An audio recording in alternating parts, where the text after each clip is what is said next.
जय हिंद साथियों। आरबीआई की मॉनेटरी पॉलिसी की एक मीटिंग थी, अभी हाल ही में संपन्न हुई, जिसमें गवर्नर की बात करें शक्तिकांत दास की, तो कई मुद्दों पर बात हुई और कई प्रस्ताव भी हुए। महंगाई को लेकर के भी चर्चा थी कि महंगाई को कंट्रोल कैसे किया जाए।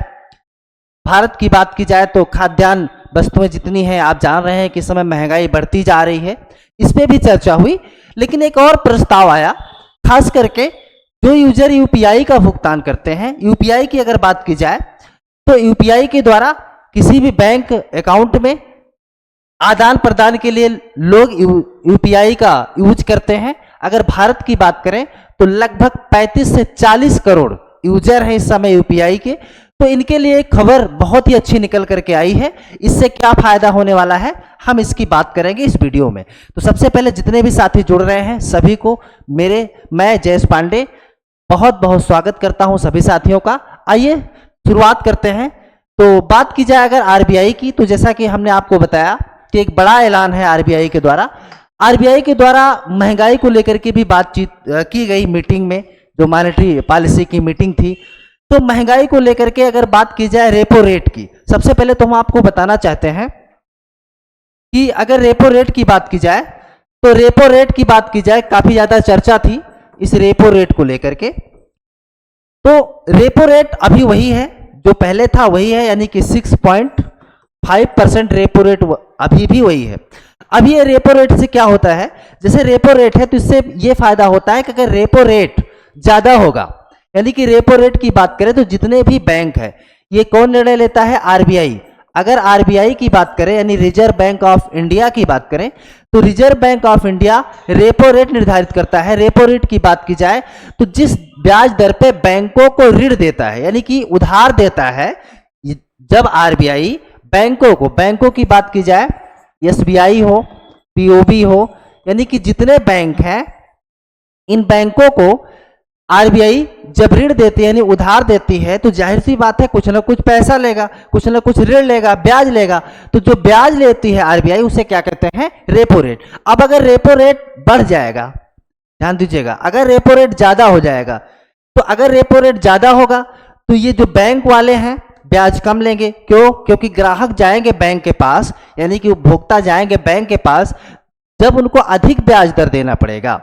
जब अधिक ब्याज दर देना पड़ेगा तो लोन लोग कम निकलवाएंगे, लेकिन जब ब्याज दर कम देना पड़ रहा है तो लोग अधिक से अधिक निकलवा रहे हैं। और जब अधिक ज्यादा पैसा हो जाएगा तो जाहिर सी बात है कि महंगाई तो बढ़ेगी। भाई जब सबके पास पैसा होगा तो महंगाई बढ़ना है, यानी महंगाई बढ़ेगी घटेगी, ये सबको डिपेंड करता है किस पे, रेपो रेट की। तो रेपो रेट की बात करें तो रेपो रेट अभी जो पहले था वर्तमान में 6.5% वही है। यानी कि महंगाई की अगर बात की जाए तो अगर इसको बढ़ाया जाता तो जाहिर सी बात है पैसा जो मिलता लोगों को महंगे ब्याज दर पे मिलता। अब जब महंगे ब्याज दर पे मिलता तो लोग पैसा कम लेने के लिए जाते बैंक में, यानी कि कम ऋण लेते। तो रेपो रेट तो अभी वही है, लेकिन एक और प्रस्ताव रखा गया, हम उस पर बात करेंगे। बात की जाए यूपीआई की, तो यूपीआई साथियों आप लोग जानते हैं कि 2016 की बात करें, उस समय के गवर्नर रघुराम राजन जी के द्वारा तैयार किया गया था। इसके बारे में प्रस्ताव पारित भी हो गया था 2016 से, यानी कि एक अकाउंट से दूसरे अकाउंट में जब पैसे ट्रांसफर किए जाते हैं तो मोबाइल के द्वारा कर दिए जाते हैं, एक क्यूआर कोड के जरिए। आप लोग जानते हैं, स्कैन करते हैं और फिर पेमेंट हो जाता है। अभी तक क्या था साथियों कि एक यूजर के पास, जैसे किसी का भी एक अकाउंट है, अब उस अकाउंट से एक यूजर ही उसका प्रयोग कर सकता था, है ना। जिसका अकाउंट है वो मोबाइल के जरिए स्कैन करके पेमेंट कर सकता था, या किसी से पैसे मंगवाना है तो पैसे लिया जा सकता था। यानी आदान प्रदान मुद्रा का मोबाइल के जरिए यूपीआई के माध्यम से किया जाता था। और मैंने आपको बताया कि लगभग भारत में 40 करोड़ यूजर है इस समय वर्तमान में यूपीआई के। लेकिन अभी जो सबसे अच्छी खबर क्या है वो ये है कि अभी जैसे मान लेते हैं कि बहुत लोगों के यहाँ क्या है कि सभी एक परिवार में सबके पास अलग अलग अकाउंट तो होता नहीं है। अब पता चलता है कोई तैयारी करने के लिए छात्र बाहर है, या कोई उसका और भी बच्चा है वो मार्केट में गया, तो अब उसको, अभी तक क्या था कि अलग अलग यूपीआई होना जरूरी रहता था, सबका अलग अलग अकाउंट होना जरूरी रहता था। लेकिन अभी क्या है कि एक ही अकाउंट के जरिए, है ना, जो एक ही स्कैनर है, उसी से फैमिली के और भी मेंबर, परिवार के और भी मेंबर एक ही यूपीआई के द्वारा, यानी एक ही जो अकाउंट होता था उसी के जरिए और लोग भी फायदा उठा सकते थे। तो आप ये समझिए कि जो 40 करोड़ है इनकी, यानी कि इनके परिवार के लोग भी, मैं साफ सुथरा शब्दों में आपको बताऊं तो परिवार के लोग भी यानी फैमिली के लोग भी प्राइमरी अकाउंट से, यानी कि जो अकाउंट है उसी अकाउंट से फैमिली के लोग भी इसका फायदा उठा पाएंगे, ऐसा प्रस्ताव रखा गया है मॉनेटरी जो पॉलिसी की मीटिंग थी उसमें। बाकी जो मैंने बताया आपको कि रेपो रेट अभी वही है वर्तमान में, रेपो रेट पे कोई ज़्यादा बढ़ोतरी देखने को नहीं मिली है। तो ये खबर थी जिससे कि काफ़ी लोगों को फायदा पहुंचने वाला है।